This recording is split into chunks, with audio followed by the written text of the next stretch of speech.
अस्सलाम वालेकुम नाज़रीन, एक नए वीडियो के साथ मैं हुआ का मेज़बान रज़ा अब्बास। और पाकिस्तान की जानिब से हमला कर दिया गया भारत के ऊपर। इससे जुड़ी क्या तफसीलात हैं आज के इस वीलॉग में हम आपके सामने रखते हैं। ये वो तफसीलात हैं जो भारत ने खुद एक्सेप्ट की हैं। ऐसा नहीं है कि पाकिस्तानी मीडिया को रिपोर्ट कर रहा है या पाकिस्तान के ऑफिशियल्स ने इस चीज़ को कहा है, बल्कि भारत के डिफेंस मिनिस्टर की जानिब से अभी बिल्कुल रिसेंटली ये स्टेटमेंट आई है जिसे ऑन कर दिया गया है। ये पूरी खबर क्या है इस व्लॉग में आपके सामने रखते हैं। तो मामला कुछ यूँ है कि बार बार ये कहा जा रहा था कि 7 मई के बाद जो भारत की जानिब से जहाजियत की गई उसमें फौरी तौर के ऊपर कोई ना कोई रद्दमल सामने आ सकता है। DG ISPR की जानिब से कल रात 11 बजे उनकी प्रेस कॉन्फ्रेंस कैजुअल थी, लेकिन उसे बाद में फिर पोस्टपोन कर दिया गया। और उसके अंदर ये मुमकिन तौर के ऊपर बातें की जा रही थी कि पाकिस्तान की जानिब से कल रात में ही जवाब दिया जा सकता है। अमृतसर में जो सूरत हाल आती रही, विजुअल हमारे सामने आते रहे, लेकिन पाकिस्तानी हुकाम बार बार इन तमाम चीज़ों का इनकार करते रहे और वाकई उसके अंदर ऐसा ही था। लेकिन जहाँ हुआ है वो आपके सामने रखते हैं। और उसमें जो भारत के खुद वज़ीर दिफा है उनकी जानिब से अभी जो रिसेंटली स्टेटमेंट आई है, मैंने आपको याद होगा कि अभी कुछ देर पहले जो मैंने वीडियो अपलोड की है उसके बिल्कुल लास्ट में एक बात मैंने की थी कि ये जो drone back to back Pakistan में आ रहे हैं इसकी एक अलग खबर है, वो आपके सामने एक अगली वीडियो में रखेंगे। तो ये वीडियो है, इसके अंदर आपके सामने रखते हैं वो ये कि भारत के वज़ीर दिफा की जानिब से कहा गया है कि तकरीबन पाकिस्तान की जानिब से रात में 15 मुख्तलिफ मकामात मगरबी साइड जो भारत की है वहाँ पर हिट किया गया है पाकिस्तान की जानिब से। और ये वज़ीर दिफा की जानिब से, भारत के वज़ीर दिफा की जानिब से कहा गया है कि पाकिस्तान ने जो भारत की मिलिट्री इंस्टॉलेशन है, फ़ौजी तनसीबात आप उन्हें कहें, उन्हें टारगेट किया है कल 15 मकामात पर। और इसमें ज़ाहिर है भारतीय वज़ीर दिफा की जानिब से कहा गया है कि हमने मुमकिन कोशिश की है पाकिस्तान के इस हमले को नाकाम बनाने की। और पाकिस्तान की जानिब से चूँकि हमारी तनसीबात को निशाना बनाया गया है, इसीलिए हमने ये ड्रोन जो बैक टू बैक हम पाकिस्तान के अंदर अटैक कर रहे हैं, ड्रोन अटैक, उसकी वजह यह है कि पाकिस्तान की जानिब से हमारी 15 तनसीबात को निशाना बनाया गया। अब इसके अंदर जो चीज़ रिपोर्ट हुई है, जो ऑफिशियली पाकिस्तानी हुकाम ने कहा है, वो मैं आपके सामने रख देता हूँ। उस चीज़ के उस हवाले से पाकिस्तानी हुकाम का कहना है कि कम से कम एक जो डिफेंस सिस्टम है पाकिस्तान का वो किसी हद तक माइनर सा थोड़ा सा इन ड्रोन्स की वजह से डैमेज हुआ है। बाकी ओवरऑल तकरीबन 25 ड्रोन ऑफिशियली, जिसे इंटरनेशनल मीडिया भी, रॉयटर्स भी क्लेम कर रहा है कि पाकिस्तान ने 25 ड्रोन को मार गिराया है। अब ये पैटर्न आपको समझ में आ जाना चाहिए, ये पैटर्न है क्या। इस हवाले से अभी इस्लामाबाद के अंदर एक बड़ा हाई लेवल का इजलास दोबारा हुआ है, क्योंकि जो सूरत हाल बन चुकी है, बैक टू बैक इजलास हो रहे हैं।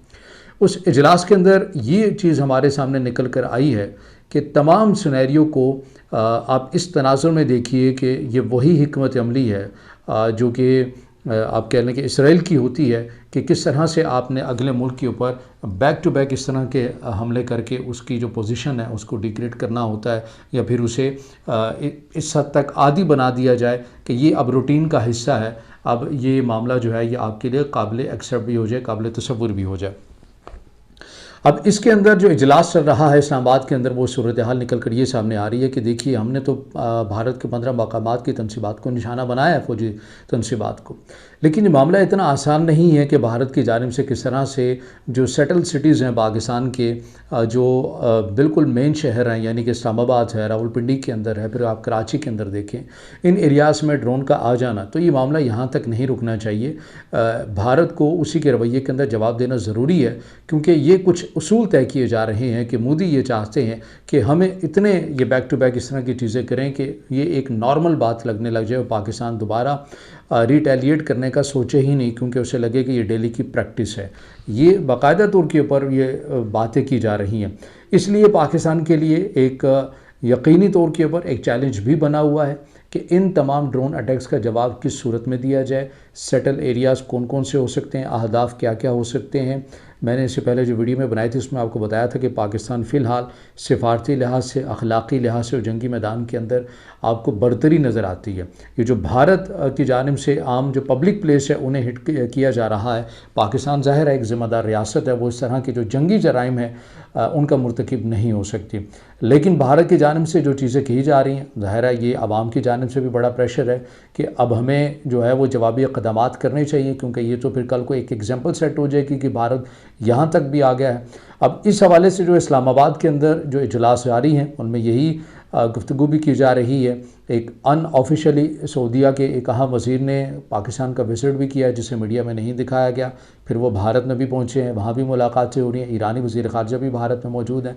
तो सूरत हाल आपको इस हद तक पेचीदा भी नज़र आती है, डिप्लोमेटिक सतह के ऊपर आपको बड़ी तेज़ी से एक्टिविटीज़ होती भी नज़र आती हैं। और पाकिस्तान का ये कहना है कि ये जो हमारे सेटल एरियाज़ के अंदर ड्रोन अटैक्स किए गए हैं, ये एग्जाम्पल हम सेट नहीं होने देंगे, ये पाकिस्तानी हुकाम के लिए चैलेंज है। अब इसका जवाब आना बाकी है, और क्योंकि पाकिस्तानी हुकाम की जानिब से कहा गया है कि इस चीज़ का अटैक किया जाएगा, क्योंकि जो जहारियत की गई थी उसका जवाब तो दे दिया गया 15 मकामात को निशाना बनाकर। लेकिन इस सूरत हाल के अंदर एक चाइना का किरदार बहुत अहम होने वाला है इन ड्रोन अटैक्स के हवाले से जो पाकिस्तान की जानिब भेजे गए हैं भारत की जानिब से, और ये तमाम साख्ता इसराइली साख्ता ड्रोन थे। अब इस हवाले से चाइना का बड़ा एक अहम किरदार, इससे मुतल्लिक़ ख़बर बहुत जल्द, बहुत बड़ी ख़बर ये आने वाली है। उस ख़बर की डिटेल्स हम आपके सामने रखेंगे, मगर अब तक की जो अपडेट्स हैं वो आपके सामने रखी हैं। अगर आप समझते हैं कि वीडियो आपके लिए मुफीद है तो फिर इसे ज़रूर लाइक भी कीजिएगा, कमेंट्स में ज़ाहिर ख्याल कीजिएगा और चैनल को सब्सक्राइब ज़रूर कीजिएगा।